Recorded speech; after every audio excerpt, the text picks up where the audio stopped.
You all right? Yeah, it's wild. It is wild, isn't it? This is the first, by the way, we're rolling. This is the first 6:30 a.m. podcast I've done. That's for sure. Quite like it.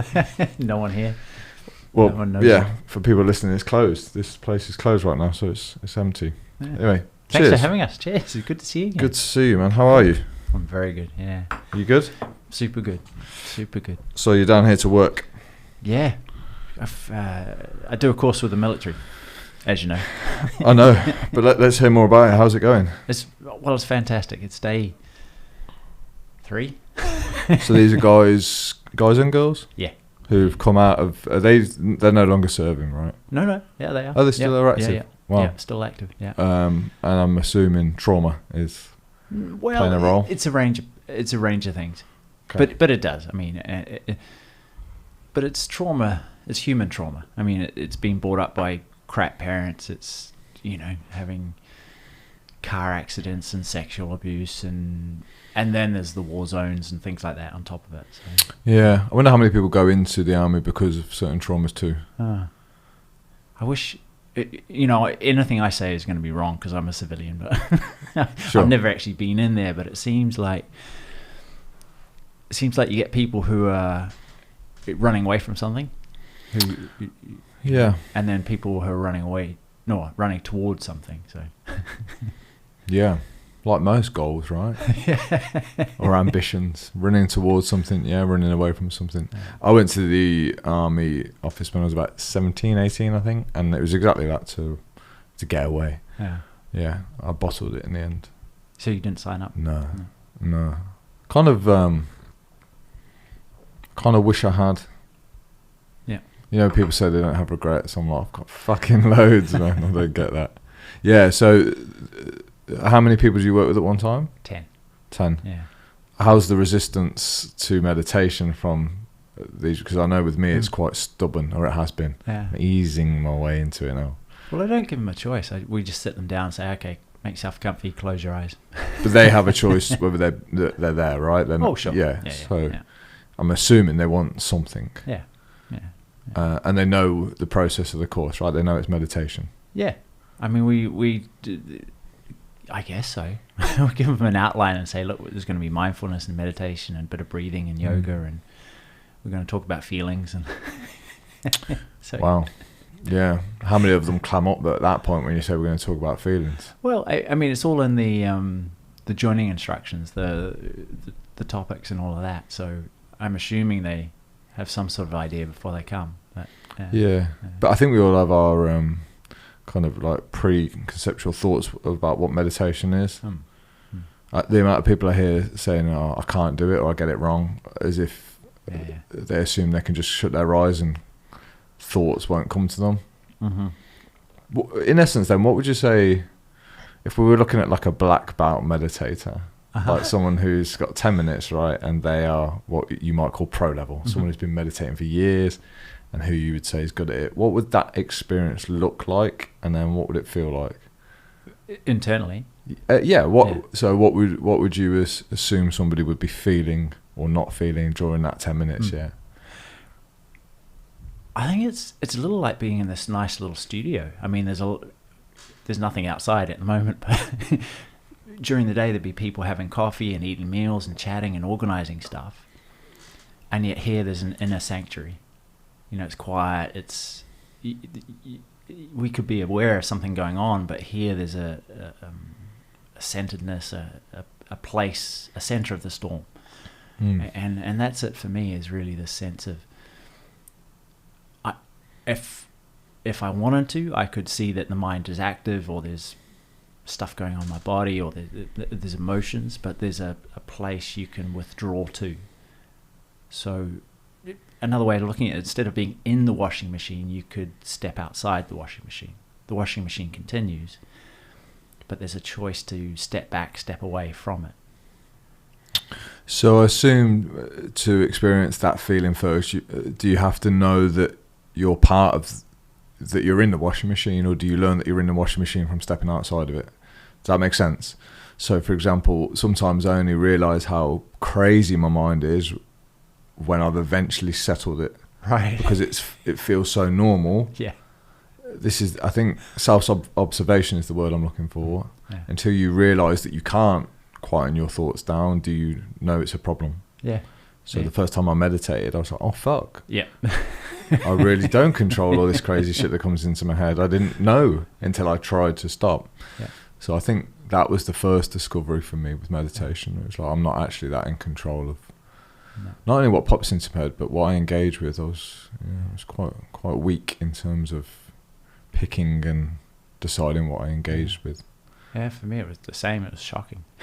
Scary, but you can be quite defeatist because it feels like such a huge mountain to climb. You feel like you'll never get a grip of your thoughts or what they do to you. Yeah.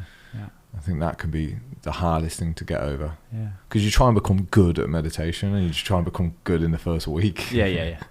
Oh, why aren't I getting this? It's been 3 sessions, right?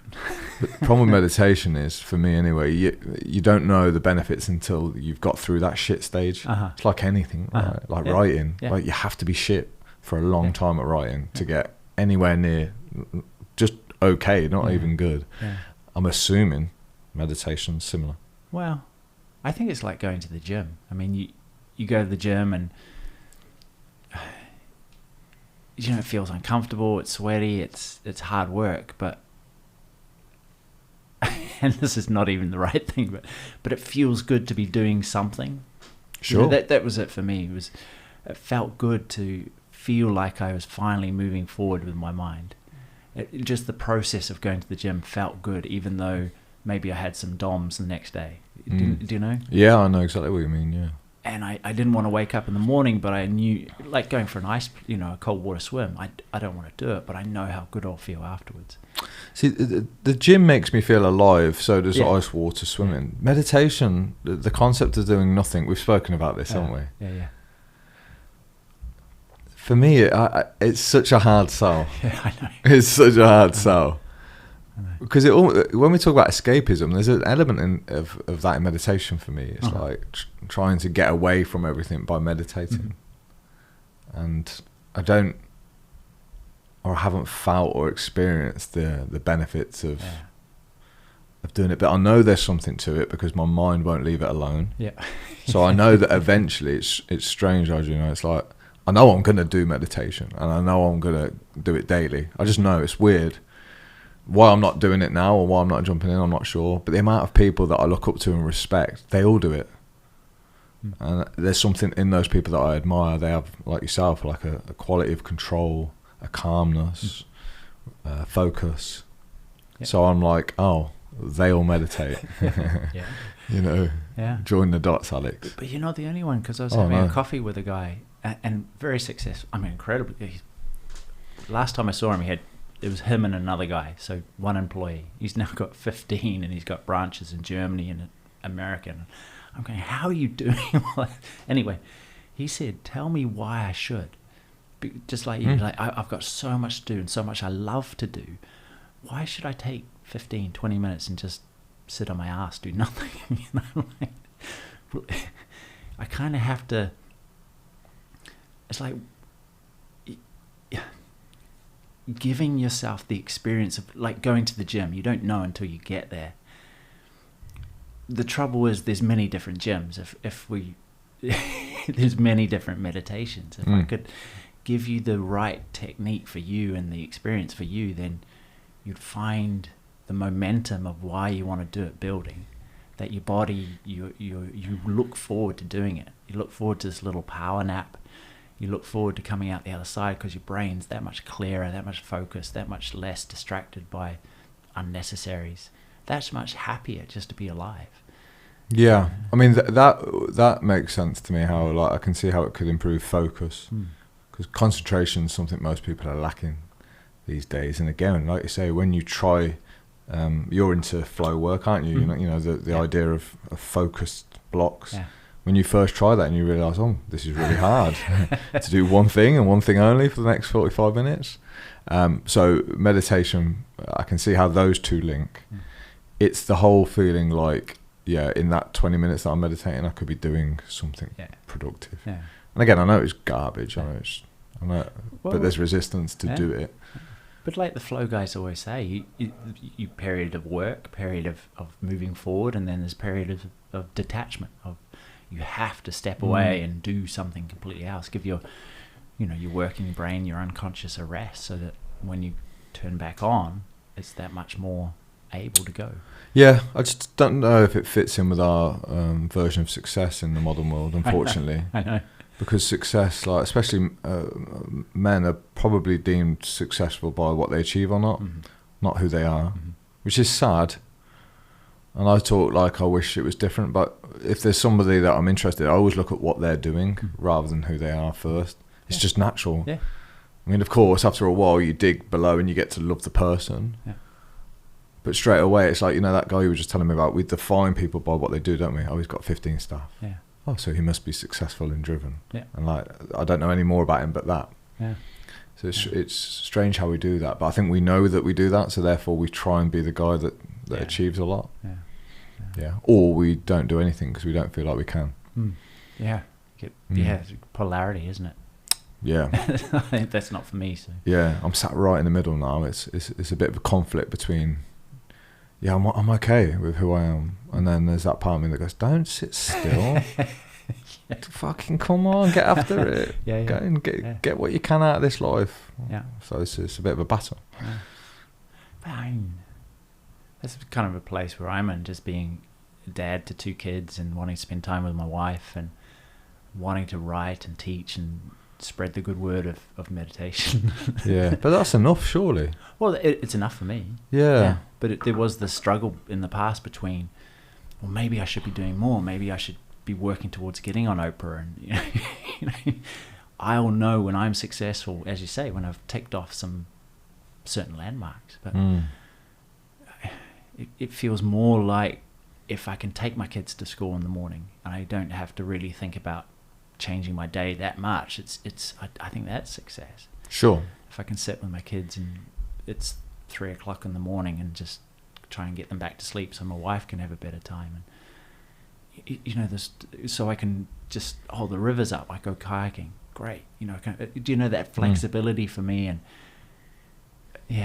is the way forward, I think. Because your journey started from kayak instructor, right? Yeah. Like that's what you used to do. Yep. Which sounds awesome, by the way. But it was at that point that you realised there was something more to life. Yeah. I mean, I'd set it up very carefully as I wanted to be in nature and I wanted to make money from doing stuff I loved. Yeah.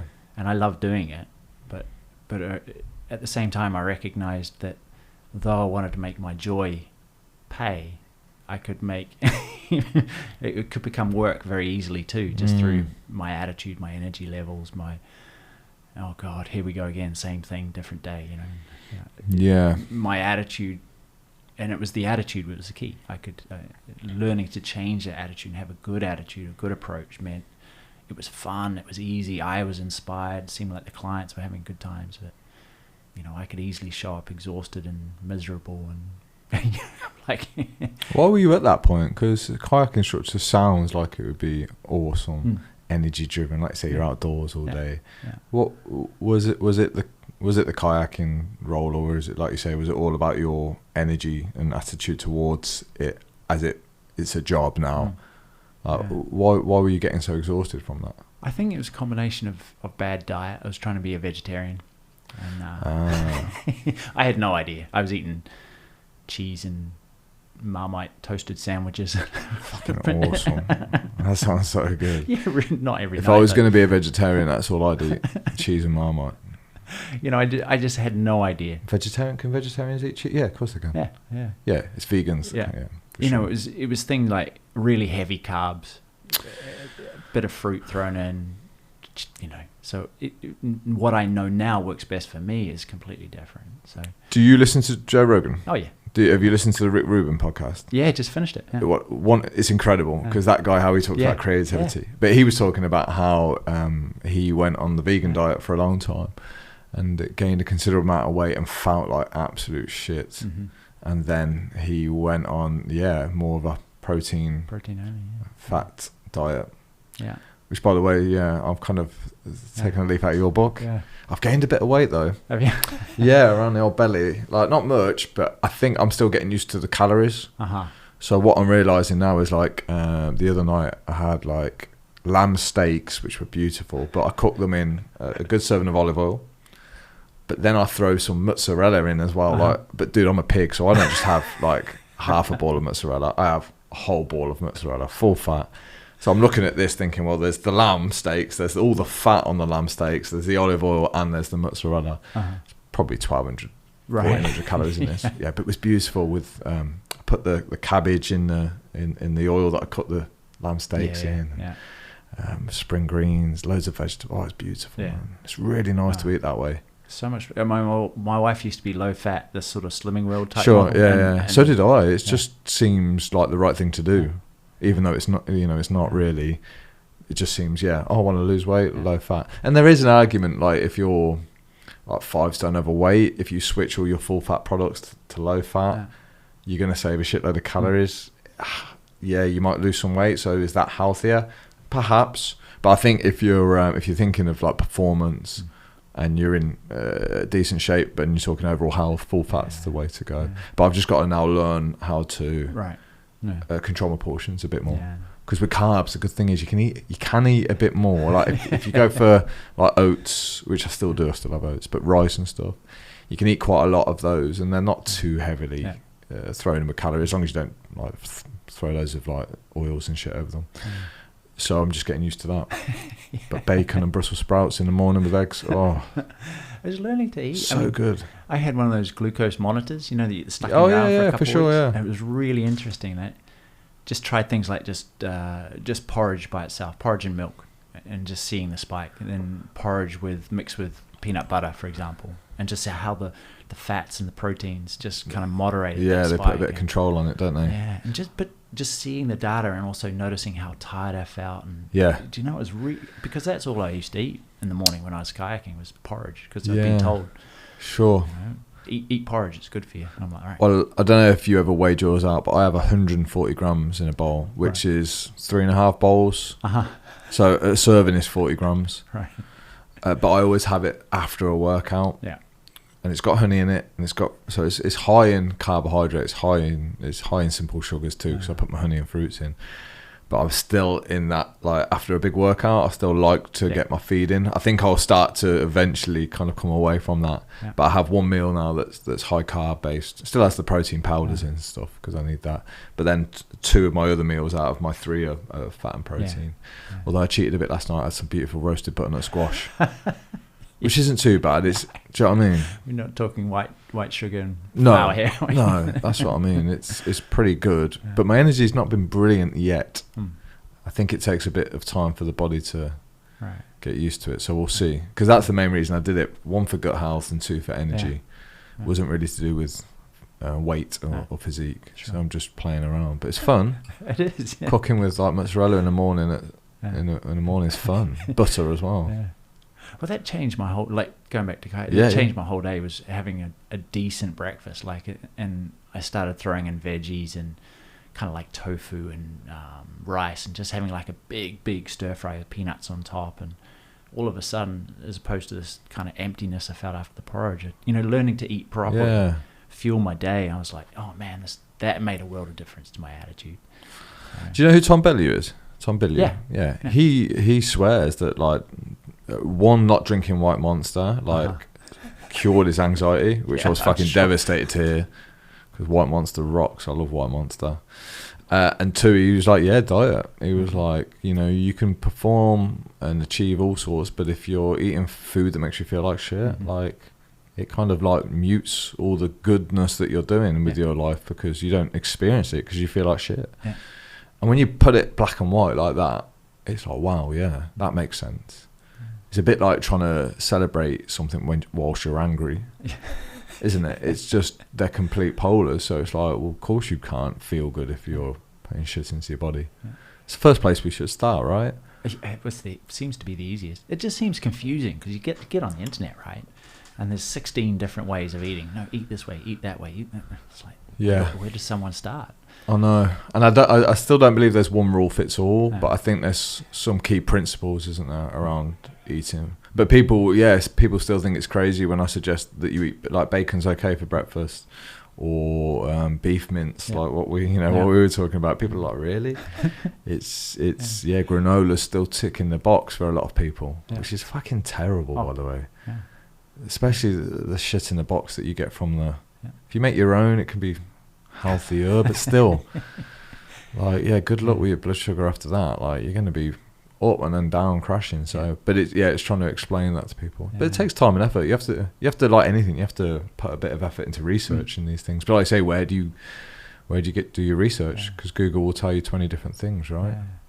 There's a girl on Instagram called the @glucose goddess, and it's very focused towards women, but she's got some amazing tips just on just flattening your blood sugar, which has that, to me, that effect of making me feel better. There's high spikes and drops. It's like, but it's really simple. Like, she talks about having a savory breakfast as opposed to a sweet one.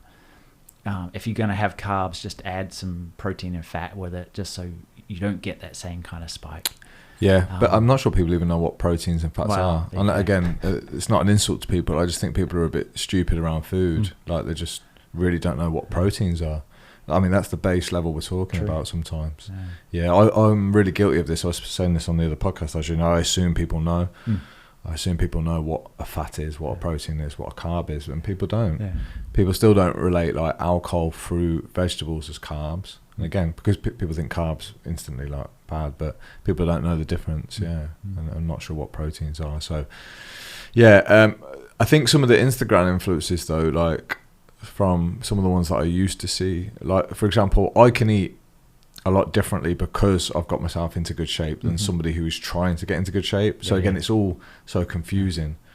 So I think some of my clients look at me and go, Alex, how do you eat all of that shit and still stay lean? I'm like, well, I've spent 18 years lifting weights, training really hard. I know my body well. I know what tips it over the edge. I know exactly what I can eat, and I do push it to the limit. I think you should. I think when you're lean, one of the challenges is to eat as much as you physically can while staying lean, because then you can still perform.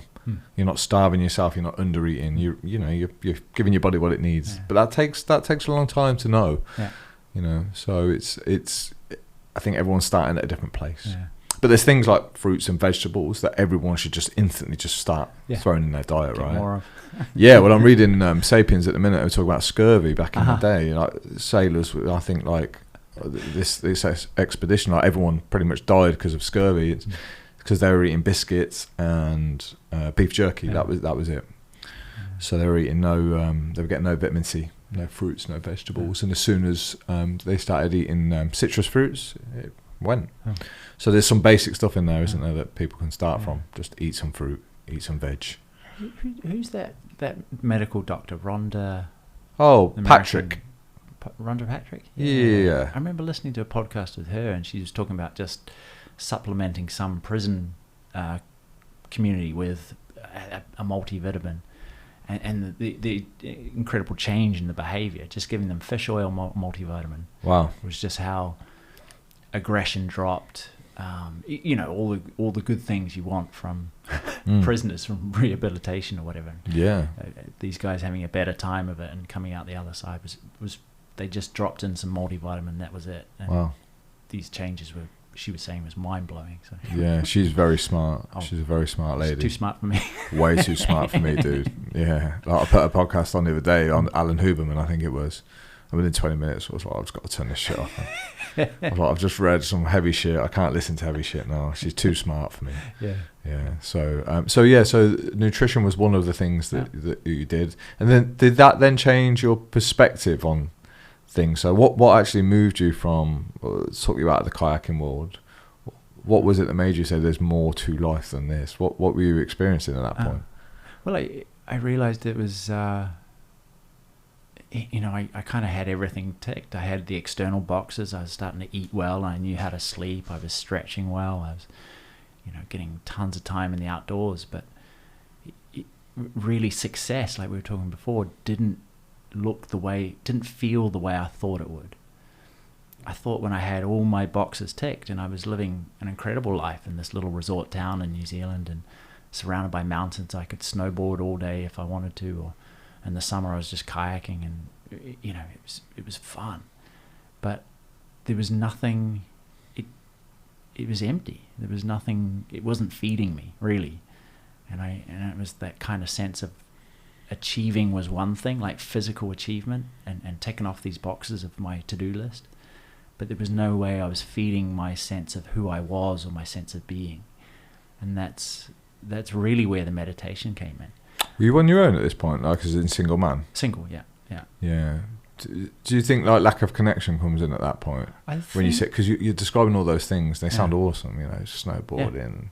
Yeah. Do you think sometimes that it's the connection with other people that kind of is the last box that perhaps, which I hope it isn't, because that means we all have to go and make sure we're with someone, or maybe learn how to connect with others outside of a relationship.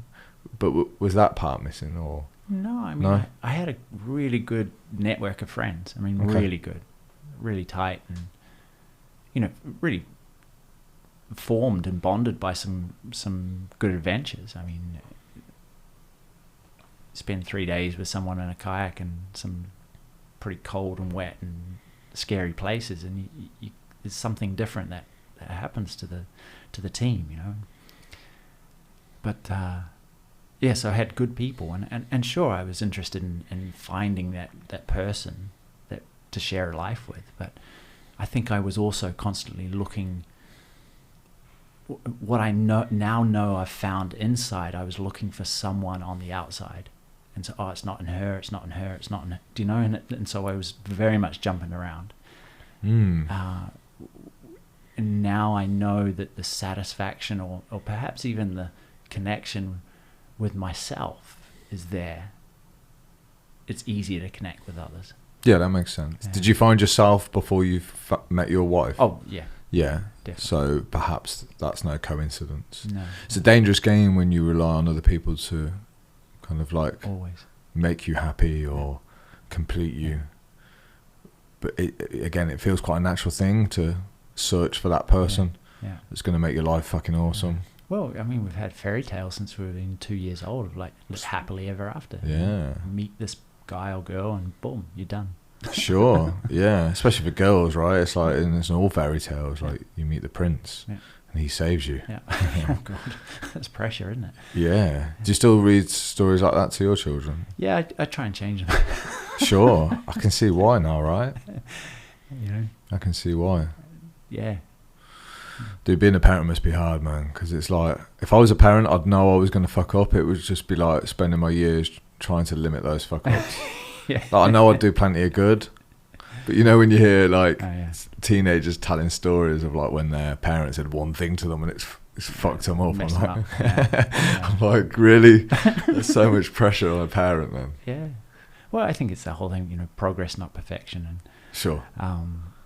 Especially with guys, I think, and we were talking about this with the army guys last night, was there can be the temptation to appear perfect and yet do nothing, you know, not risk anything, not really show yourself or be open to anything, because you've got this wall of perfection you're hiding behind, as opposed to, you know, one of the greatest bits of advice that someone gave me about parenting was just say, get ready to say sorry a lot, you know, and that's kind of my thing, is that I'll try not to make a mistake, but I'm gonna, and then I'll get down and say, like eye level, and say, look, I'm really sorry, I messed up there, can we begin again? Sure. Just to let them know that I'm playing, I'm trying, I'm doing my best, and they can do the same, that they have wiggle room to, that if they fall on their face, they can pick themselves up, try and repair the damage and go again. Yeah, well, I think that's really important. I think that's really important, and like you say, the best way to probably teach that is to show it, right? I hope so, yeah. Because when you refer back to the army guys, yeah, I get that. Like, it's so much easier not to try something in case of that failure comes, and because it does expose you. Like, you realise that you're capable of failing, and sometimes you have to learn how to be vulnerable. Which again, I used to hate that word, but God, it takes a lot of courage to be vulnerable. Yeah. Doesn't it? It takes so much courage to try something, especially if you love it. Like, writing's a good example for us. You know, we could put something out there, and it's deemed pretty shit. You know, we've poured our heart and soul into it. Yeah. I think that's a lot of the reason people don't start. Especially, I think it's definitely one of the reasons people don't try their best too. Because if we give our best to a book, Arjuna, and it's still shit, like, you know, then you've got to handle that. Yeah. So I think that's it, you know, whereas if you don't try that much, you can go, well, I didn't really put that much effort in, to be fair. So there's but when you go all in and put your heart and soul into something, I think that's why relationships can hurt so much too, because you feel like you've given somebody everything that you've got, and if that's not returned, or if you're betrayed, it feels so painful, and that's hard to get over, man. And then some guys never recover from that. Some people never recover from these failures. So I think, again, it's worth looking at the worst case scenario without being a pessimist, because if you can handle that, then I think you can take a few more risks in life, can't you? I think the more self-secure you are, the more, you know, in this term, working on yourself, the more you can come to that place of realizing that I may want a great many things, but I need nothing. Sure. You know, nothing to prove, nothing to hide. I don't need a single thing. When you can kind of really learn to come from that kind of place, any kind of relationship starts being so much more fun, because you don't need anything from them, right? And so often in relationship, we're giving so much in the hope that it will get returned, and so when they walk away, we get crushed because, oh man, it means something about me. No, it doesn't. It means everything about them. Or maybe there's a few things you can change about yourself, sure. But when you come from a place of just being yourself without expectation of return, you're free. You know? Well, that made me very ill, being the opposite of that.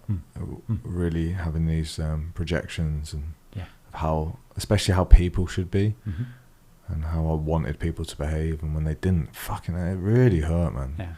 But I'm talking like intimate relationships mainly. You know, how you want your girlfriend or wife to treat you or behave, and like you make all this crazy shit up in your head of how they should be, and the moment they're not, it's like, bang. And like I say, you either then try and make them be the way that you want, which is even worse, or like you just fucking, you know, do what guys do and go in the mood, or turn your back, or withdraw love and stuff like that. So it's all interesting. Like this self-observation game is the key. I think you've got to see yourself doing it. I mean, I don't know if you ever catch yourself like behaving in a way that you don't like. It's quite shocking when you can separate you and observe you and how you behave and what you say and what you do. You're like, wow, I didn't know I was like that. For me, I used to hate it, because it was just further evidence that I was less than. You know? I'm a failure because look at all this evidence out here, and now I quite enjoy it. It's like, oh, cool. Yes. Because it means, now I know you, I can do something about you. Exactly. You know, but that vulnerability to see yourself clearly is like, in the beginning is like, I'm not. Well, it's just further fuel for that critic, and that self-violent judge inside. But that's so true. I mean, whenever I see Jeff, you know who I'm talking about, Jeff Thompson.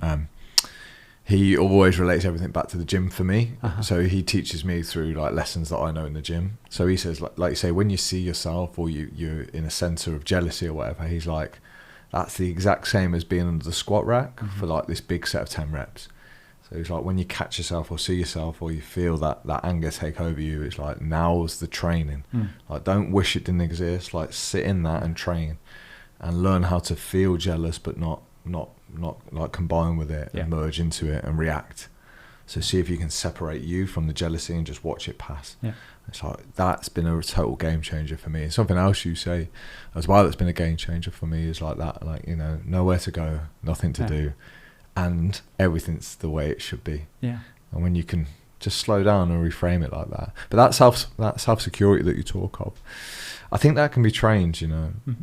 And I'm talking about outside the realms of meditation too.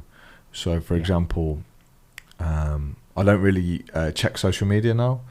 I haven't for about 18 months. So I haven't had a news feed for 18 months.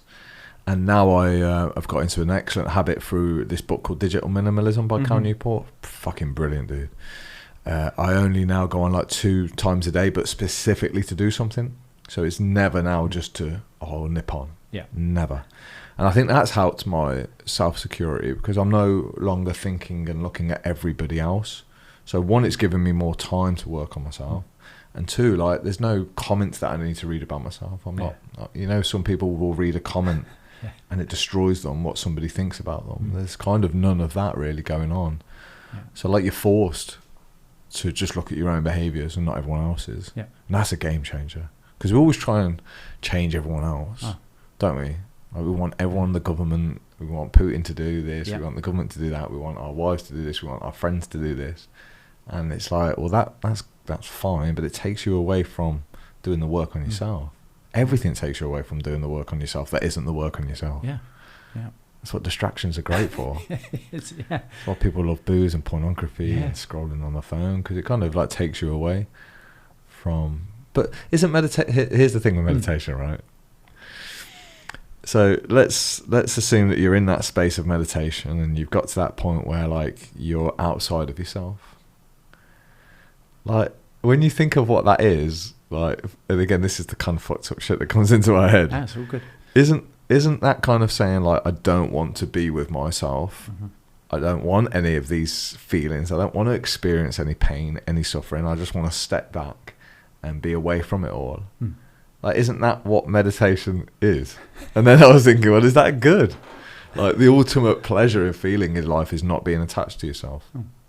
That's scary. Yeah. It's scary if you think... The way my teacher puts it is that most humans are living life with their fingers jammed in the electric socket.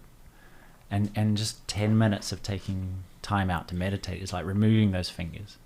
You know, there'll be a remainder tingle, like, oh, God, that hurts.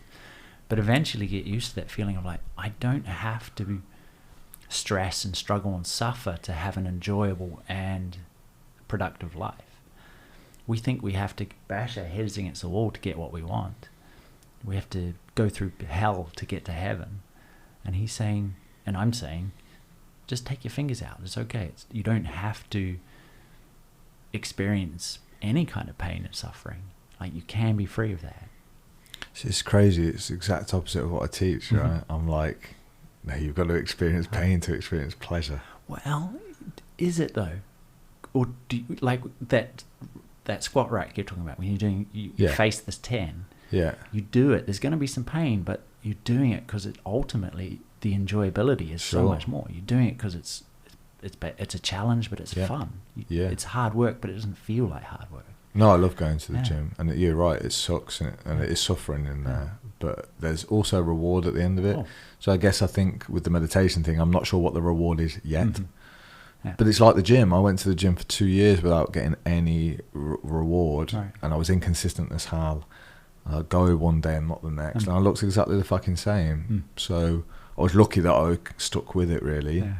Meditation, I think, is probably no different. It's like, well, why don't you do it for 6 months and then see? But it's hard to define. So with physical work, you look in the mirror and you jump on the weighing scales and you say, oh, wicked, all that work, look at me now.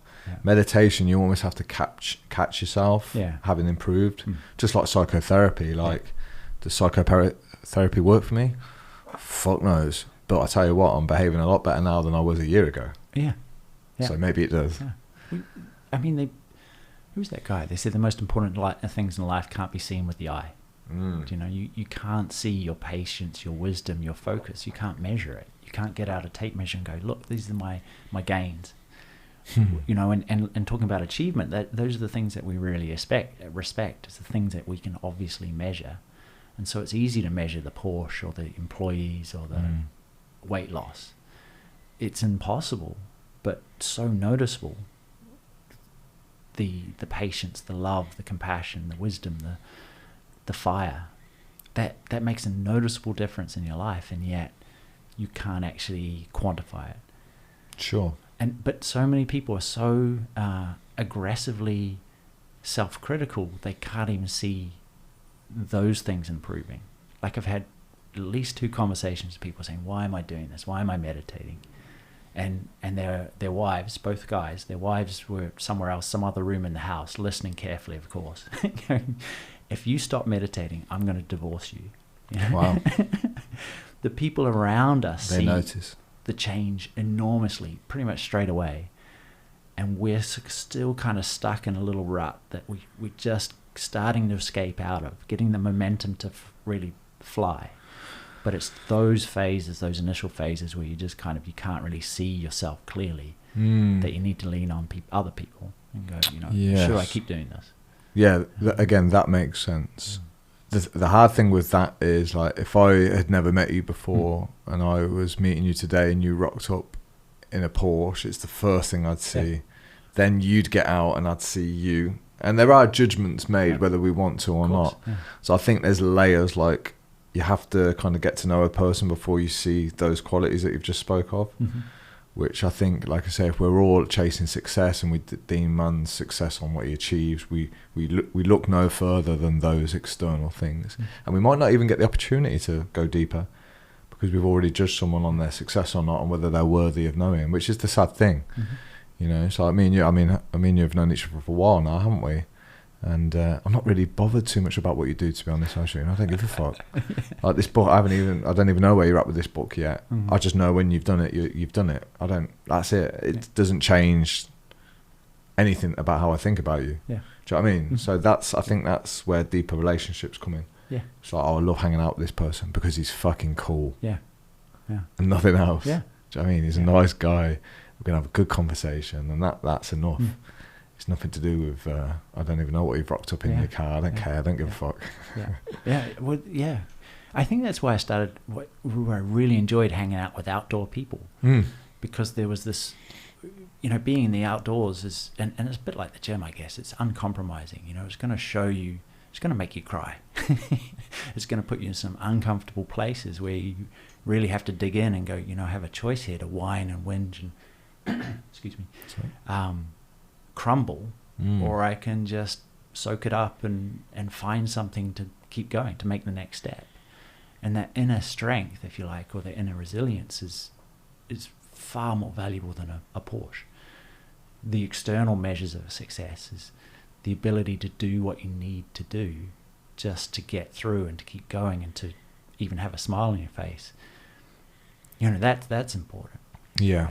Do you feel like you have to get those things to know that the answers aren't in those things? Or do you think there's a smarter way to learn? Especially in our Western cultures, it's like, I don't know anywhere else that's being taught this. So, especially guys who I'm working with now, usually in their around the 40 age, it's at that point they start to realise, well, I've got the car, I've got the house, I've got the kids and the wife and the family, and there's still something missing. So it's usually at that point where you discover what might be important, and for me, it's usually in the art of what isn't important. So you discover what's meaningful often by learning what isn't. Yeah. So when I got my truck last year, for example, I was like, okay, the answer's not there. You feel no fucking different. You're still driving it with yourself. When I went to Iceland for 6 weeks, oh shit, you're still with yourself. Yeah. So I was like, done all these things that were bucket list stuff, by the way. I was like, no, it's not the answer. Yeah. So it's every time I fuck up, or not fuck up, but every time I do something that isn't the answer, it kind of chisels me down to myself, which is cool. I just wish there was a faster. I wish I took a faster way, dude, because I'm gonna be dead by the time I learn anything worth knowing. So. Yeah, but we only learn through experience, right? Yeah, and that's life, right? Like, imagine life with no learning experiences. But again, unfortunately, like I say, I don't want to get too critical on everyone, but there's a lot of guys out there that don't experience things because they stay in the comfort of home. Yeah. So they're not learning. I mean, what a waste, man. What a shame. Yeah. There's so much good stuff to learn from trying and not succeeding. So much. Like, you have to. Yeah.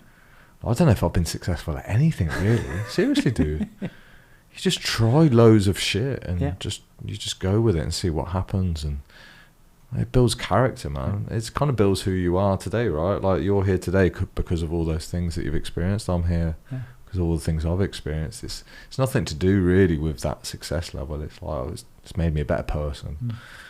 That's kind of what I like about these challenges and this introspection. It does make you better. I think that's why I like listening to Rick Rubin, as you're saying. So cool. I mean, he's produced so many bits of music that have changed my life. Sure. So many records that, from as a teenager today, just having on heavy rotate. Yeah. The soundtrack to my life, all those cliches. Blood Sugar Sex Magic. Yeah. Yeah. Wow. The first Slayer album, well, not the first, Rain and Blood. And Did he do Slayer too?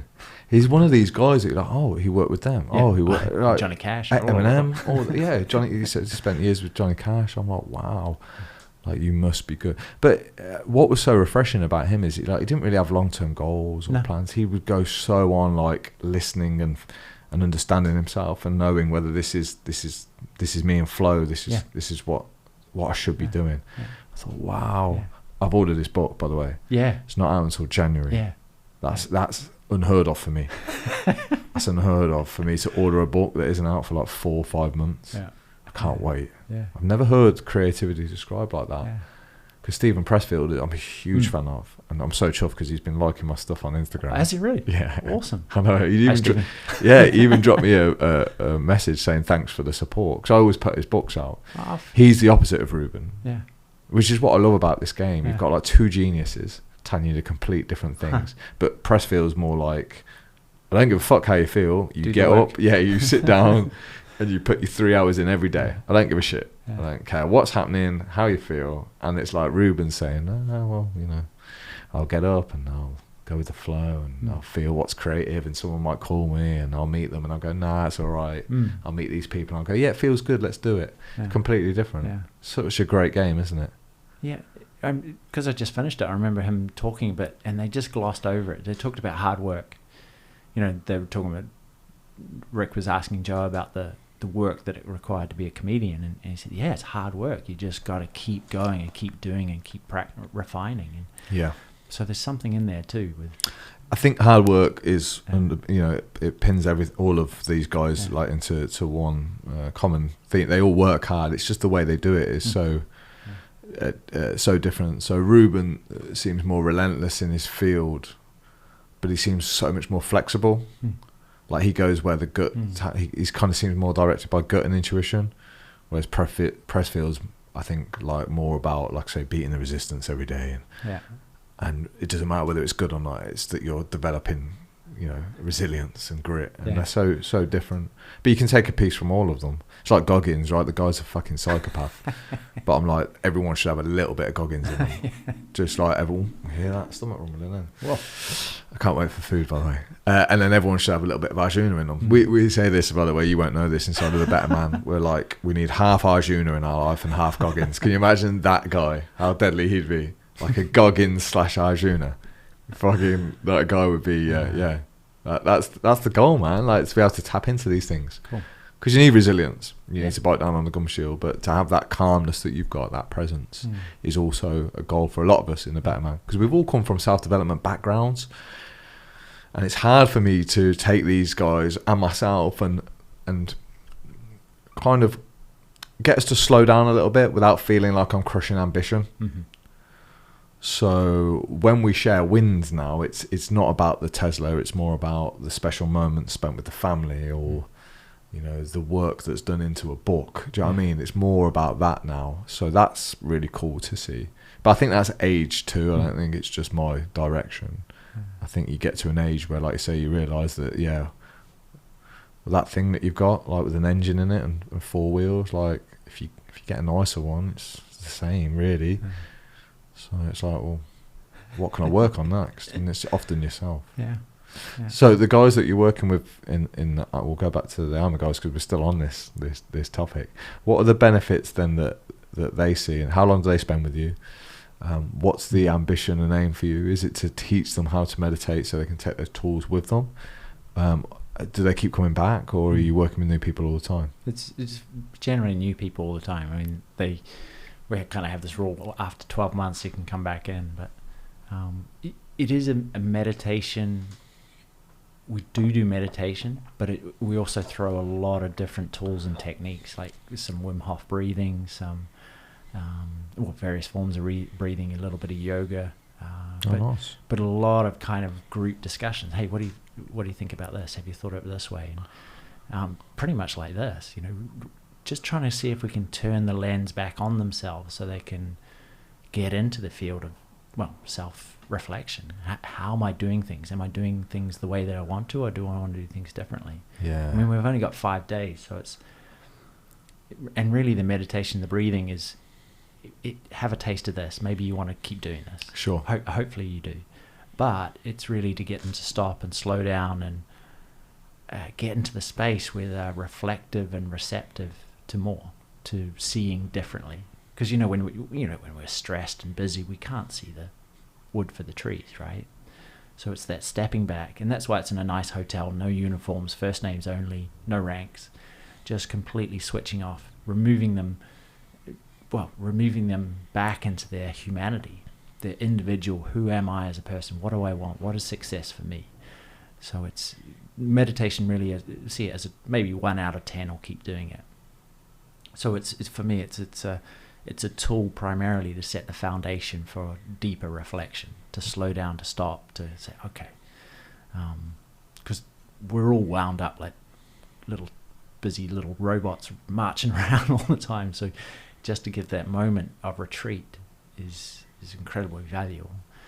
Yeah, So, Gurdjieff, the guy that I'm reading at the moment, he calls it machines, like we're all machines. Do you know what I mean? Like you say, robots, just going about our business, not even knowing that we're going about our business. Yeah. So I think that first thing, that self-observation, is so important, to slow down and see things differently. Group conversation is one of the best things, I think, for men especially, because it just doesn't exist in a lot of men's worlds. So to get the guys in that room here where we are, it's so powerful, and you'll know what I mean. It's just incredible. If everyone gets involved and is open to it, wow, it's some of the stuff that can come out of a day like that. Because reflection can be done, like if you trust someone too, like you can help me reflect on myself. Because sometimes I'm so in my own head, like you say, or the individual's so in their own head that they can't see any further. So if I've got a trusted guide like yourself who might just say something like, well, have you thought about it like this? Boom. It kind of like just opens the way that, like, how much you can see. And that's powerful. Because once you can see things, like it can change your entire perspective. And sometimes you won't go back then. Like you see things differently, and that changes your life. Do you know what I mean? So that even the word we've used, the word success. Like if you can really do the work on that word, it will change everything for you.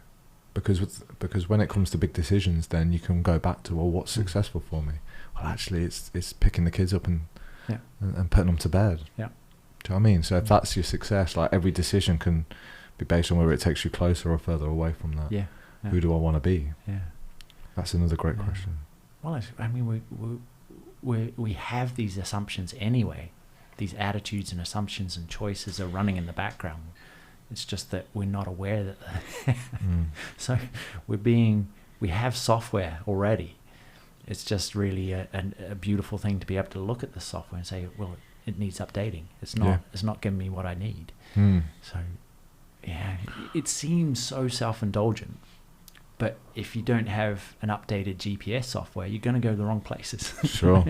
So taking time out is not only about resting and switching off, it's about recalibrating, like truly seeing all the sharp bits about you, going, because they're going to come up in meditation.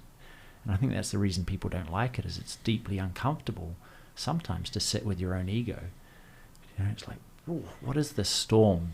Who is this person? What am I faced with? And just to sit there calmly and see it not as a threat or an enemy, but just as even a misunderstood child, it loses its juice. You know? As opposed to reacting and resisting it, just sitting with it, secure that even the most violent thought or emotion can't fundamentally affect you, is an incredible state to be. It is. I think we've fed those thoughts for so many years, though, that they become so powerful, man. And we become afraid of them. Sure, yeah. And they feel quite controlling. They feel like they've got us. And they do. Sure, yeah. Because again, this is where I think we've spoke about free will before. Like, I sometimes feel like thoughts are so powerful, and that you really don't have control. And I know that might sound insane to you, but yeah, I think some people get to that stage. I know I have, like I say, where I really don't feel in control, and I'm not sure whether I am at that point. Hormones, physiology, all that, like, don't feel in control. I think you view it differently when you're outside of it. Oh yeah, afterwards you go, what was that about? Yeah, But it's interesting because, again, this Gurdjieff stuff, he says, like, basically life has three paths, right? It either ends prematurely through accident. You know, you could be doing something, boom, bad accident, you're gone early, you know, like, you wouldn't expect that, illness, disease, whatever. Then you've got fate, which I guess he means maybe determinism, like, you know, you were born here, you're going to end here on this, you know, you were always going to go there. If it's none of those things, then free will exists. So it's like, accident, fate, or free will. Which one of those is my life? And I don't know if everyone has a different path or what, because you could claim that accident is also fate. I don't know. Yeah. But yeah, he's an interesting person to learn from, Gurdjieff. Yes, yeah. Blows my mind. Yeah. Yeah. I do an hour of his work every morning. Wow. Yeah. Fucks me up. Fucks me up for the day. I have an old yoga teacher. I think she's probably in her 70s now, but I became her neighbor and started going to her classes, and she trained with Iyengar when Iyengar was visiting. One of the original yoga teachers came to the UK for the first time. So she was right there with this wave of teachers. And she studied under Gurdjieff as well. And oh, wow. His team had her like scrub this big hall basically with a toothbrush, a tiny little hand brush. And so she did it. She did it mindfully, and that was the goal, was kind of to be as mindful as possible, doing something insignificant like cleaning a hallway with a brush. And so she did it, and she stood back and with pride looked at her work.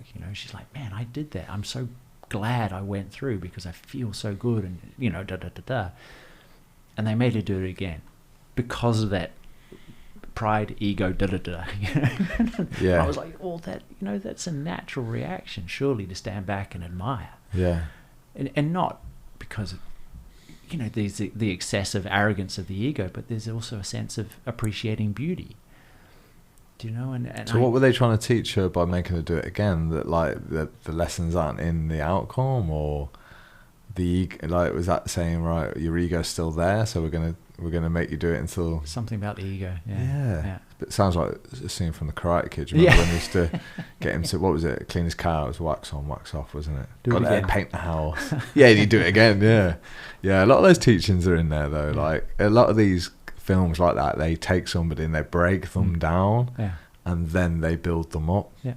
And I don't know whether that is just a good way of learning, but I think we do that to ourselves anyway. Oh, I certainly did. Yeah, we wait until we're down, and then hopefully most people go on a bit of an adventure to build themselves up.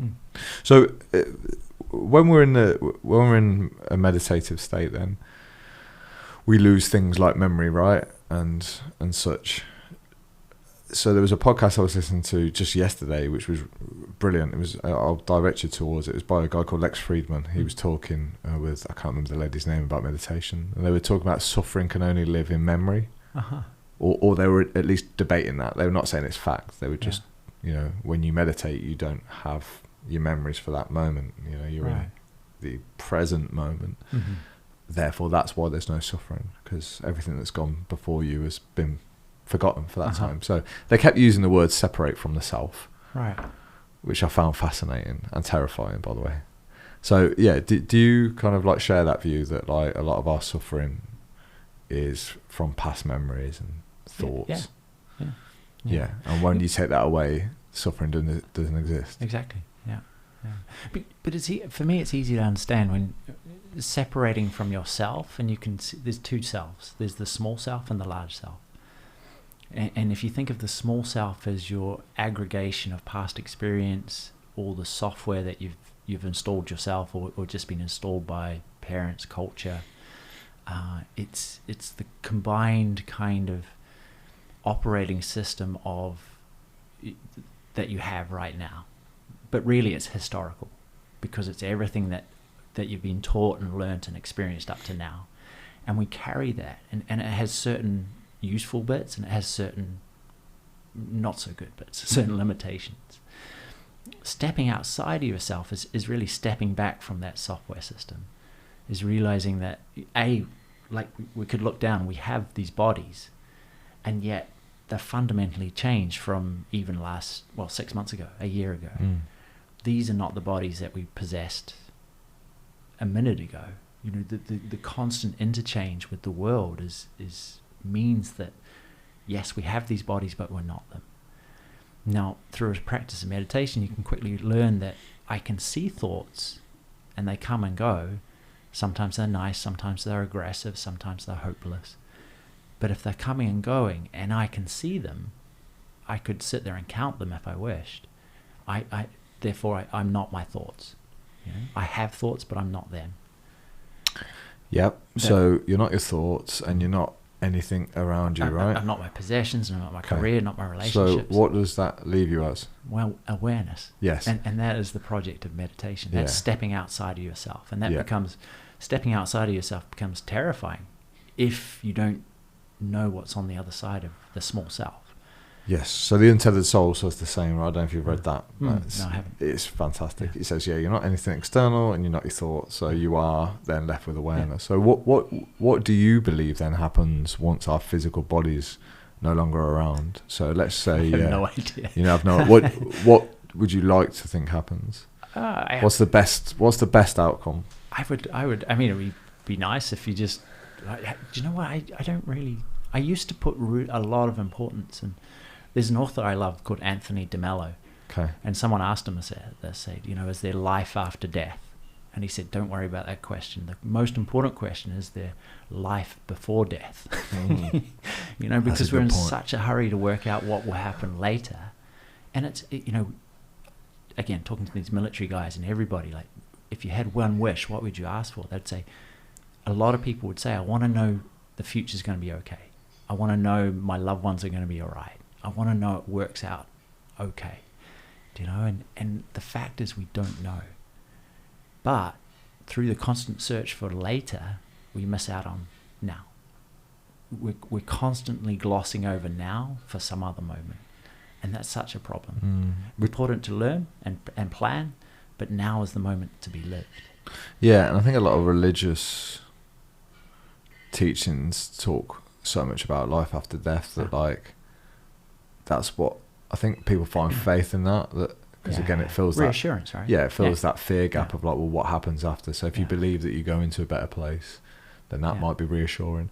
But it's also punishment and a reward. You know, be a good boy and live a good life according to our rules, and then you'll get to this place. But I think that's how you controlled back then, especially. That's how you controlled big populations. Like you had to create these narratives that said, if you behave in compliance with us and the laws of God, you will end up in a good place. If you don't, you're going to hell. Yeah. But then again, that can have its benefits because people do sometimes behave better. Oh, true.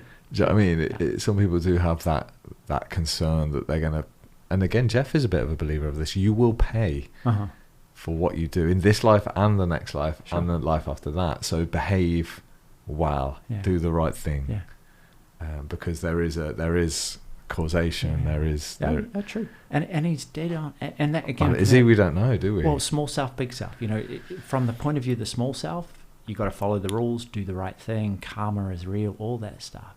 The big self, really what happens is you launch into such a flow where everything that you do is right. And that's very difficult for the small self to understand. Where your every action, word action, everything that you do is for the greater good.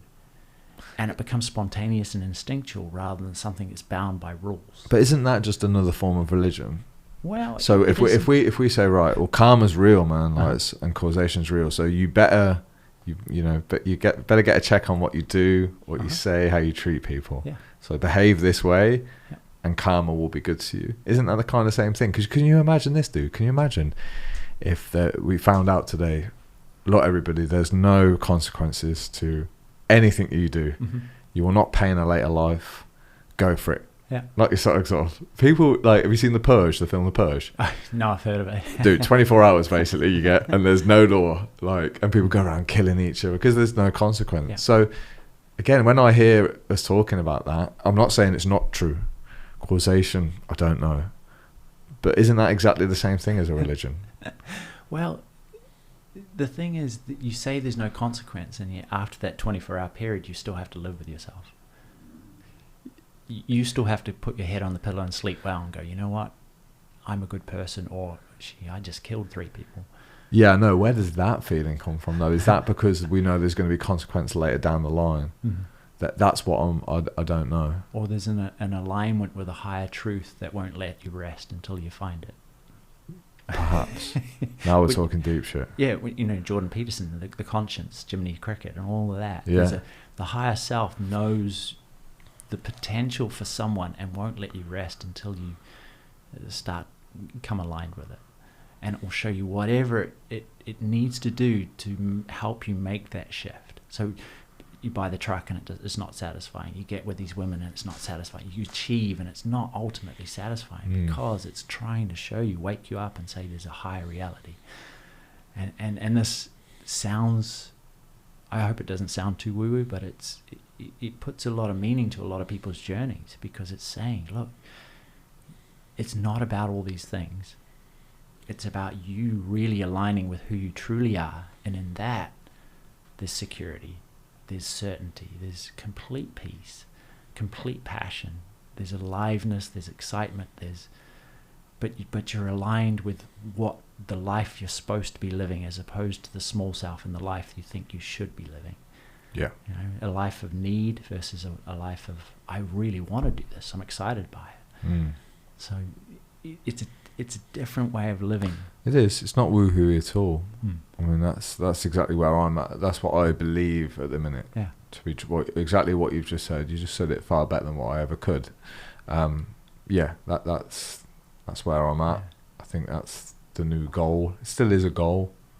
Yeah. You know, we talk about striving. I still strive, but it's for very different things now. Yeah. Yeah. And that makes a world of difference. If you think you're leaving the small self and there's just nothing but a void of nothingness, it's like, oh, that's terrifying. But really, you're stepping into the biggest version of you that has been there all along. And you've seen snapshots of that. The clouds have cleared and the sun has been there always. But often the small clouds of the self have covered it up because we think that's the way, the things we must do. Yeah, I had Alan Dovey on the other day. He's fantastic, by the way. He's a psychotherapist who runs Working Minds, and he was talking about the analytical mind and how purpose will come to you when you go about your business in the right way. So by sitting and thinking, you can get yourself into too much trouble.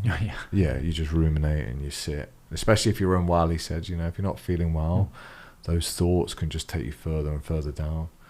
Where he was saying, like, when you go off and you do the things like the fresh air, the kayaking, the meditation, the coffee with friends, it's at that point purpose does start flooding into your life. Because we often think of purpose as like sitting here going, right, what is my purpose? Yeah. What am I going to do with my life? And you'll never really find purpose in that conversation with yourself. Or it's externally based achievement. Oh no, I found my purpose when I'm being interviewed by Oprah. Yeah, because if you think traditionally, like if I said to you, right, we're going to sit down and this is what a typical self-development kind of book or journey would look like. Like, let's sit down and write down your goals for the year. And usually it is, because it's the first point of college, right, I want to get this amount of money in the bank. I'd really love that car because we've just always wanted it. I want to go to Bahamas for 2 weeks. They're traditionally what people would start seeing on goal setting sheets, right? What kind of way would you approach goal setting then? So if I said to you, right, let's sit down, Arjuna, and let's have a little think about like some future stuff. Like, one, would you even go there? And if you did, what would it look like? What would be on your list? That's a really good question. Thank you, man. Occasionally I have them. That will be amazing. Occasionally, mate. Yeah. Out of an hour and a half, you get one good question. That's not true. You're lucky. That's the part I'll edit as well. Just take out that one question. It makes me look decent. So yeah, what's on that list for you then? Do you know? I think it's in terms of maybe I'd start with like a bigger idea, a what if vision. I'd like my life to have some sort of significance and meaning to other people, in terms of what I do with teaching ascension and meditation. I really would like to be some sort of force for bringing less suffering to the world. maybe I can do that through teaching and writing and podcasts like this. I'd love that. But there's that piece, and then there's something about making the most of all my relationships, my family, but guys like you, making a connection, like a heartfelt kind of easy connections with people, enjoyable, fun, and then have tons of adventures. Yeah. You know, go kayaking, go snowboarding, go eat good food with good people in funny places, you know. And so there's something like that. And then how I would just, I guess, distill that down to, you know, what I can do by the next day. I don't think it needs to be any more detailed than that, right? So like on my list of goals now, it's they're so fluffy compared to what they used to be. It's learn every day and create. Yeah. I love that. Yeah. The writing's a bit of a strange one though, because it does disconnect me a little bit from people. Because I go into a coffee shop, put my head in a laptop for 2 hours and write, and then I've got my head in a book for an hour. So it's strange. The thing that like hopefully can help people produce a better life is the thing that's almost taken me away from. But again, it's balancing it out. So on Sunday night, Arjuna, for the first time, I had a good sleep. I'll probably get maybe, I don't know, two or three good sleeps a year. Wow. Yeah, which when I say good sleep, I mean like I'm probably up once for the toilet or not at all, and I don't have horrific nightmares. Wow. So on Sunday I had one of those nights where I was like, I slept well, I feel good, man. I was like, oh, this is what it feels like. So I kind of look back through my day and go, well, why did you sleep well on that day? And there was a bit of everything in there. So there was cannabis oils, which I hadn't had for ages. Sorry, mum and dad. There was a cigarette in there, which again, I few a year. Just a cigarette. I sat by the canal for an hour on my own, outside, just with no phone, nothing, just reflecting. I didn't train that day like an animal. I went for a sauna. I went for a cold shower. I did an hour's writing. I did 2 hours reading. I watched an episode of the OA on Netflix, and I watched Jackass the movie. So if you know what Jackass is, it's the most immature, stupid thing ever. Yeah. But I slept like a baby, man. Yeah. And I'm like, I look at that and I was like, there was creation, there was alone time, there was connection. I remember having a good phone call with somebody.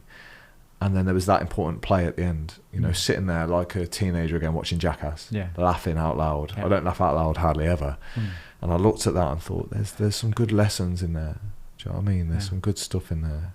Because that fun element, especially for a lot of guys, is, man, how we forget to, again, this drive ambition. Even to be a writer, right, boom, Stephen Pressfield, get work.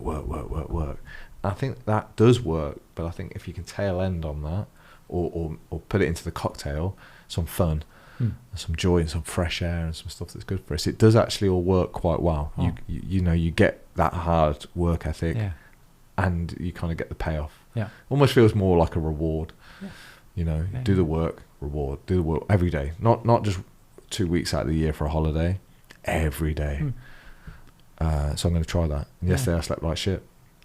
But I watched that OA. I don't know if you've ever seen it on Netflix. Only the first couple of shows. Yeah. You're not into it, no? No. Okay. Well, it's fucking crazy. Fucks me up last night. I was like, oh my God, I can't go to sleep after this. And the reason I've started watching TV again is because of Sunday's night sleep. I don't usually watch TV, but I thought maybe to unwind, because I could just work and work. Yeah. But yeah, the OA was talk about near-death experiences and like dying, but then being in this place and then coming back. Right. I was like, oh shit, man. It's literally 2 minutes before I'm going into bed, mate. Do you know what I mean? So I was like, that freaks me out. Have you seen Everything Everywhere All at Once? No. Gotta watch that. Yeah. Oh my God, it's so good. Is it fiction or is it a documentary? No, it's a fiction. It's a sci-fi film, comedy.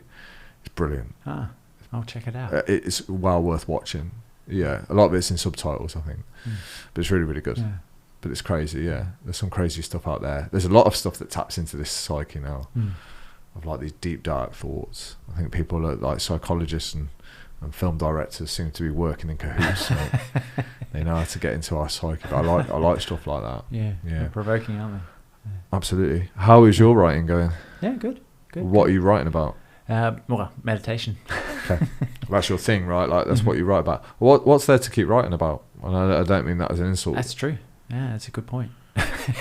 Well, It's like interesting. What you're discovering, yeah. Yeah, because I've been with my Ascension meditation teacher for nearly 20 years, and he says, I just realized the other day, I said to him, like, I think you just pretty much say the same thing to me, don't you? And he goes, yeah, I just try and find creative ways of getting through your thick skull. Sure. Yeah, but I'm a believer in that. Yeah. I say the same shit to my guys all the time, because if it's true, like, it's true. Mm-hmm. And I don't think we need 50 different messages. No. It might need to be wrapped up slightly differently, but often it's the same fucking thing. Yeah. It's like nutrition, dude. How often do you have to tell people eat your vegetables? You know, because people always want to go beyond that and go, well, how do I sort my life? How do I get in great shape? Mm-hmm. Dude, there was a guy the other day in the gym that come up to me. By the way, he's a lovely guy. And I train my legs pretty hard. My legs used to be my weak point that I've turned into a strong point through the art of just like doing them twice a week and doing them hard. Mm. And I was just got out the hack squat, and he come up to me and he went, dude, how'd you get your legs so strong, man? And I've just come out the hack squat, dude. I'm nearly dying. I'm like, well, give me a minute. Yeah, well, give me a minute. And is it not obvious, dude? I was crushed out a set of squats. He was like, I really want my legs to grow. I was like, how many times are you training legs? Oh, I don't train legs. I was like, okay, Alex, stay calm. Don't go crazy on this. But then I thought, well, hold on, Alex. There's areas that you do that too. Mm-hmm. So, Alex, you want to be more focused, calm, and collective. Yeah. But how much meditation do you do? 0. Yeah. So, I'm not saying it's him and no, but what I mean is sometimes we miss those simple truths. Yeah. Yeah. Like, you want to get in better shape? Yeah. Fucking start working out. Yeah. Start taking care of your food a little bit more. Mm-hmm. But people think that's so simple that they can jump past that. I know. And go into the crazy shit of like, well, I'm going to go and do a 10K run 3 times a week. It's like, well, hold on, man. Yeah. You don't need to go through all that pain and suffering. Like, just get your food a bit tighter. Yeah. It's crazy. Yeah. In fact, it's worse sometimes because you do the hard work on top of a shit foundation. Oh. Mm. So if I've had alcohol the day before and I go to the gym, my God, that gym session is twice as hard. And I always say to myself, most people feel like this all the time, no wonder they can't stick with it because it's horrible. Yeah. So I'm like, get that right first. Yeah. But isn't that true of most things? Mm. Simon Gwilym, Yeah, Coach Si. He calls them the years. Yeah. Those simple truths that people go, oh, yeah, I've heard that. No, tell me what you really do. Sure, yeah. And those, I try on social media to keep those truths in there. But again, it's people want entertaining now on social media. Yeah. I'm not going to be the kind of guy that does entertainment on social media. No, mate. Well, Rick Rubin says you don't have to. I know, but he made a really good point about timing, like how you could produce something really good, release it one day of the year, and it flops, and you release it 2 years later on a different day, and it's a massive success. It's a lot of it's timing, a lot of it's what else is out there, what people need at that point. Mm-hmm. So, you write a meditation book in the art of maybe a fearful time for people of war and stuff, then perhaps more people are inclined, I need something. Yeah. But you give meditation when the sun's out and life is great. People don't need that shit then. Mm-hmm. So a lot of it's timing, right? Yeah. And the reason why I'm doing it, whether I'm doing it for external acclaim and success, or whether I'm doing it because I really feel like there's an instinct to do this that's coming through me. Do you, when you're writing, are you writing for you? Ultimately, yes. But I want to talk to somebody, and so maybe that's a younger version of myself. But sometimes it is to clarify something in my own head. So you learn a lot, don't you, when you're writing yourself? Yeah. Like you work stuff out by the art of writing. Yeah. I think that the trick, so I've got the habit nailed down now. I'm good at that. I think the trickiest thing now is trying to like speak to somebody, but not have in my mind that somebody's going to read it, if that makes any sense. Yeah. Because again, I find myself just gradually saying things that I probably don't believe to be absolutely true, just because it sounds better and more appealing to the reader. Yeah.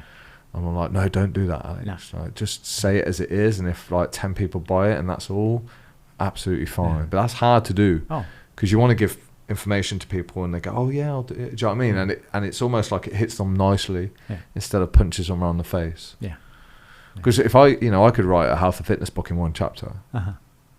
Yeah. Stop eating, stop fucking boozing. Yeah, exactly. Yeah. Maybe a few sentences. Yeah. You'd be in much better shape if you stopped drinking every single week, if you stopped eating crisps and chocolate and you ate fruit and vegetables. Yeah. Boom. And how about you throw in a couple of gym sessions?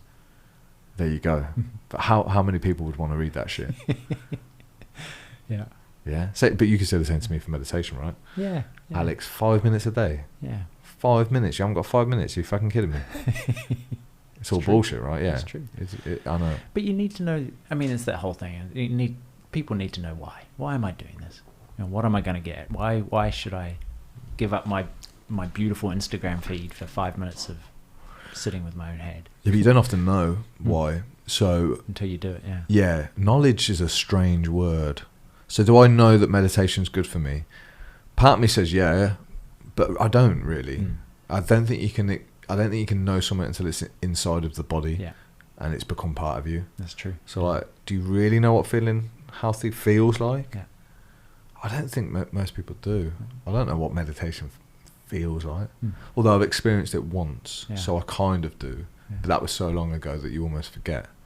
That was a group. In fact, I tell a lie, as you know. Whenever I've done group meditation, like with you, and the first meditation that I did, it's so much more powerful than doing it on my own. I don't know why. Even via Zoom with you and the guys, it's strange. That's super common. Yeah, I don't know whether because you lead it, and again we're more respectful. It's like, Arjuna's here to teach us, so you give more of yourself to it. Whereas I think when you're on your own, you can kind of cheat a little bit. You can go, right, I'll put the timer on 5 minutes and tick in the box. Yeah.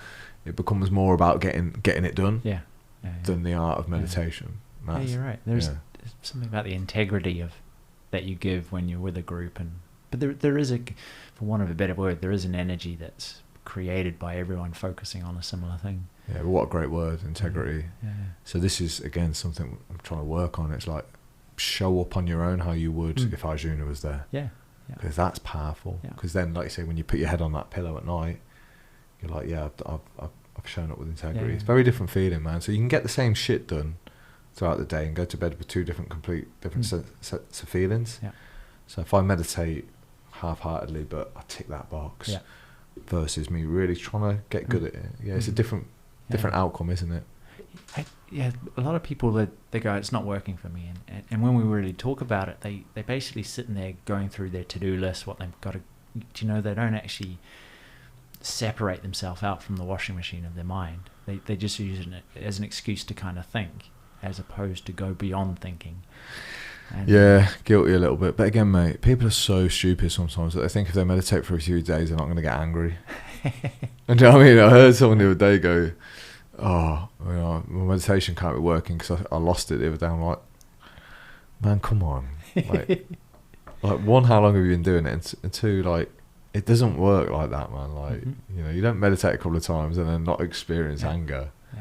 It's just these expectations are so up. It's like thinking that you can go to the gym twice and look like Arnie.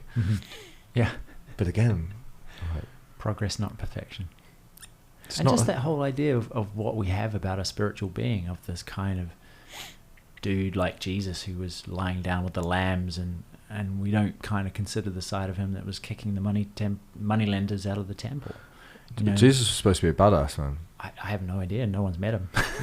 Well, but all the stories. A lot of there's two guys that I coach that have started to discover the teachings of Jesus. And they say it's very different to how you think. Right. This very soft-spoken, quiet man. There are stories of him being a bit of a badass. So that our spiritual idea is this kind of unruffled, unpassionate zombie, as opposed to someone who's fully engaged yet doesn't really, hold on to the past or anticipate the future. Just completely present and alive. I think spirituality will certainly grow in popularity because of the decline of religion. I think, like we spoke the other week on the podcast about people kind of falling out of faith with, especially like the Catholic Church, for example. Like it's, you say that now and you automatically think of priests doing not so good things. And they're God's kind of workers as you would view them. So it's like, okay, if I'm not going to put my faith in Catholic Church, where can I put it? And I think people are looking at themselves a bit more as spirituality and trying to find something. All those ayahuasca journeys and what do you think? Have you ever tried ayahuasca? I have not. No. Have you tried psilocybin? How was that experience? It was transformative. I mean, it really took me outside of myself, the small self. it showed me that what I believed to be true was just a belief or an assumption, that a set of rules, like traffic rules. It wasn't it wasn't the way the world is. It was just something that I've been told, and that blew my mind. Did you do it once, or you didn't? No, it was just several times. Oh, cool. Yeah. And in various different, like sitting with friends at dance parties, going kayaking. Cool. So do you low dose it, or do you go all in?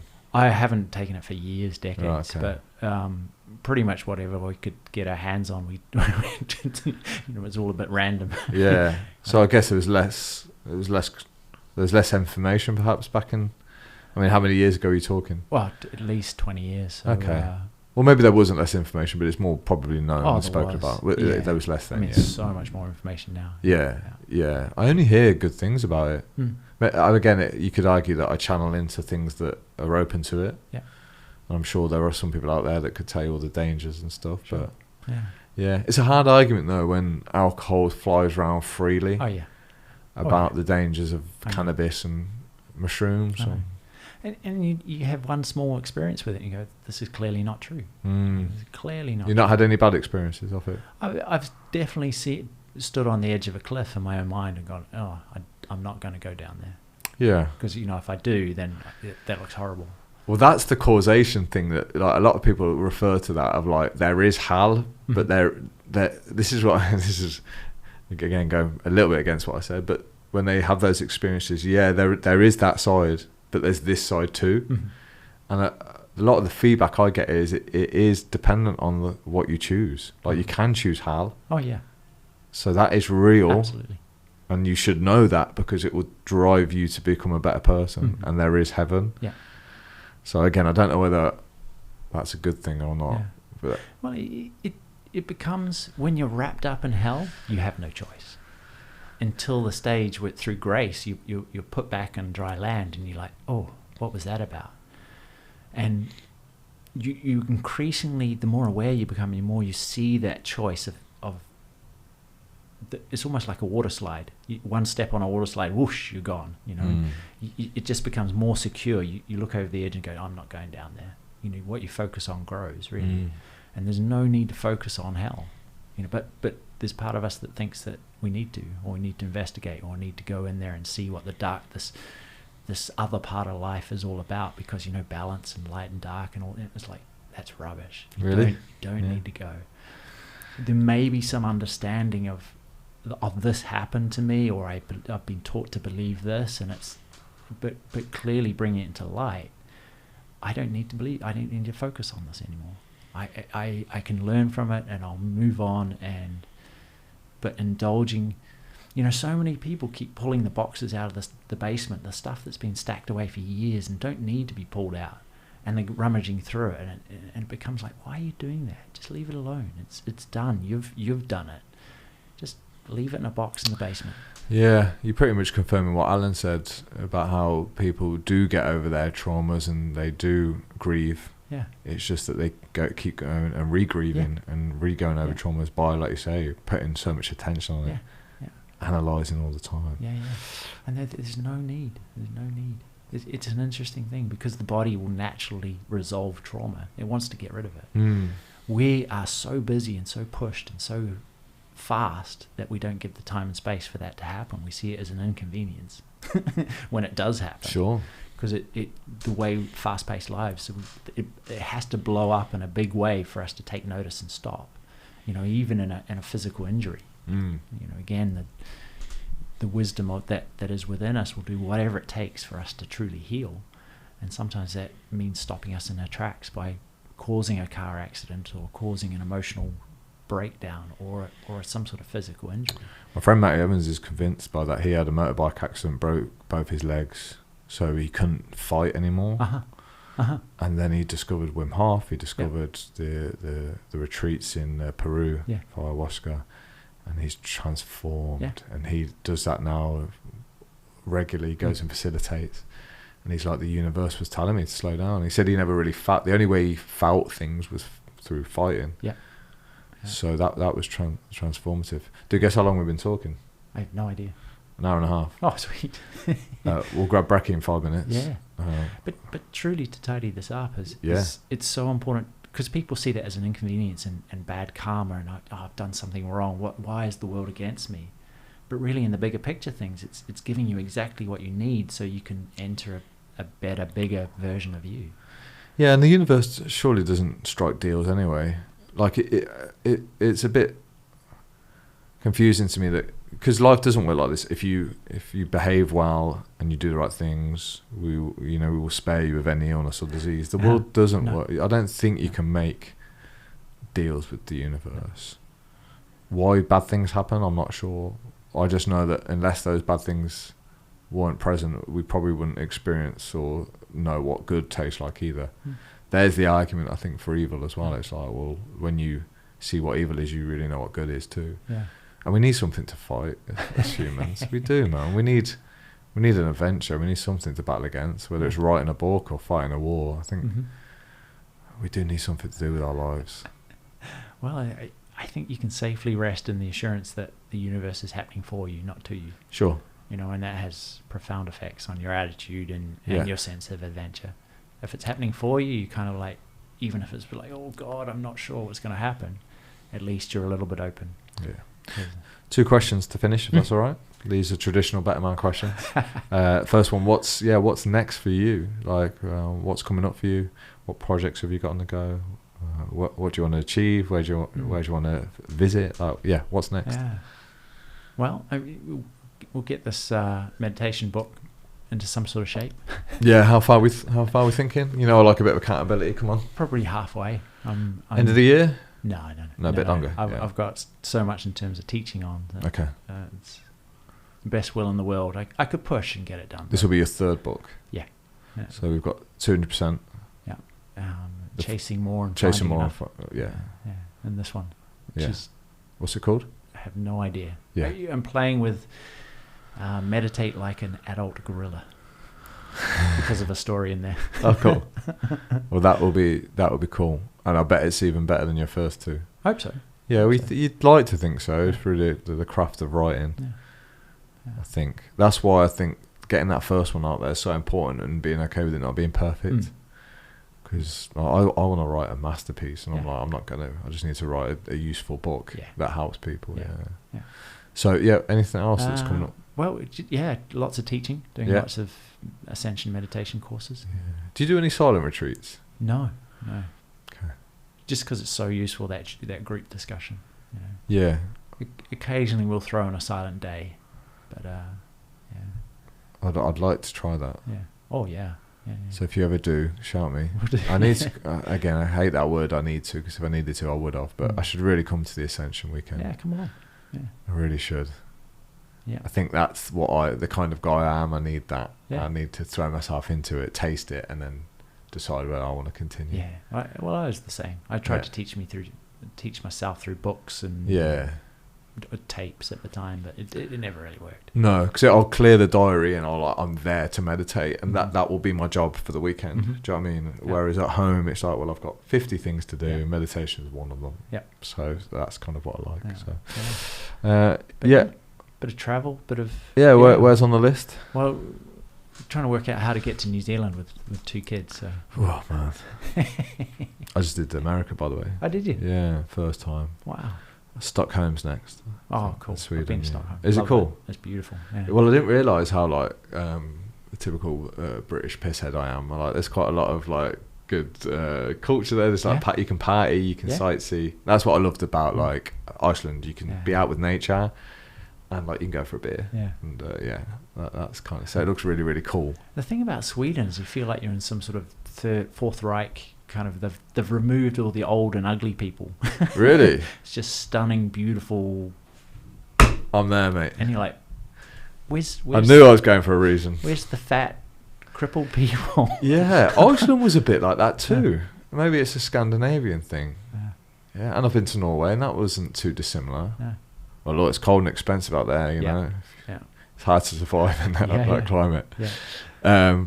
And then final question, dude. What do you need to work on now in order to become a better man?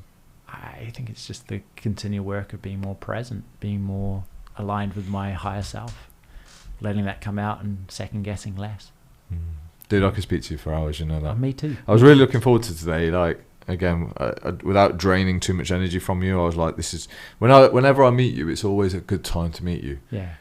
I know that sounds strange, like, and again, hopefully it's not a selfish thing to say, but I always feel like sometimes I need some calm brought into my life. And I was lying there last night getting angry that I couldn't sleep, thinking I'm so glad that I'm speaking to Arjuna tomorrow, because it's just the right time. Cool.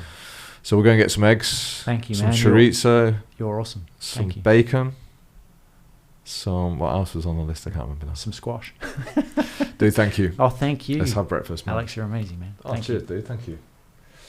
Hey, that was great.